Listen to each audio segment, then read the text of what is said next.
We were talking before about the Brazilian version of me today, before the show, where Glenn Greenwald had set me hip to this guy.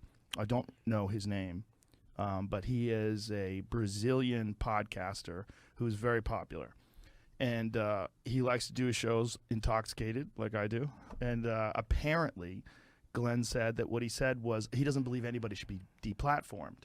And he said, and someone said, like, including Nazis. And he said, yeah, I don't think you should deplatform Nazis, which, as we were saying before, was like the original position of the ACLU. The ACLU, which a lot of like Jewish attorneys, they were saying, no, we shouldn't deplatform Nazis. And this is like 30 years after the Holocaust, right? Fresh in our mind. So for us today, I mean, this is like 1990. Imagine if the Holocaust was in the 90s. And then today in 2022, we're saying, no, you shouldn't deplatform Nazis.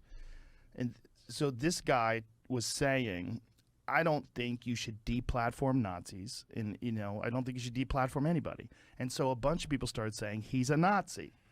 And he was saying, that's not what I'm saying. And they kicked him off of his platform.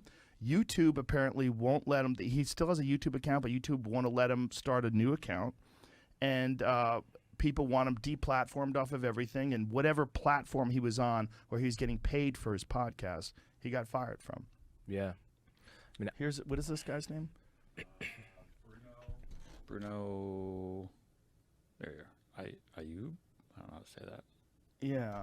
Okay, it says it right here. 3 years ago, video game streamer Bruno Ayub decided to start a new podcast, Flow, modeled on the Joe Rogan Experience. Okay, he said, man, it'd be really cool if I did that in Brazil since nobody else has. Told the New York Times he interviews comedians, academics, government officials, ufologists, drinking alcohol and smoking weed. It's the exact same show. This motherfucker, he stole my show. Anyway, his meteoric rise is due in no small part to model developed by his hero, as he learned last week. Aping Rogan comes with a risk.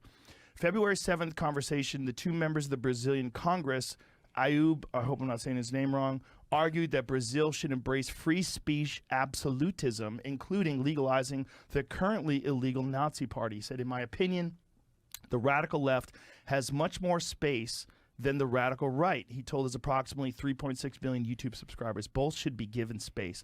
I am crazier than all of you. I think that a Nazi should have a Nazi party recognized by law. He added, if someone wants to be anti-Jewish, I think he has the right to be. Ayub woke up Tuesday to thousands of people calling him a Nazi on social media. Sponsors pulled funding, and the government opened an investigation into the alleged offense of Nazi apologism. And his podcast production company announced they will be severing ties with the 31-year-old provocateur. So there you go. I mean, censorship just almost never works. Right? Like every one of the major ideas that rule our world right now, both of those ideas have at different points in history been highly censored. Yeah. Right? Like Christianity was highly censored at one point. Later it became the law of the Roman Empire.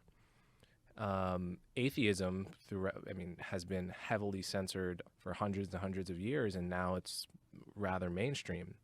I mean, those are big examples of censorship not working in the grand arc of history.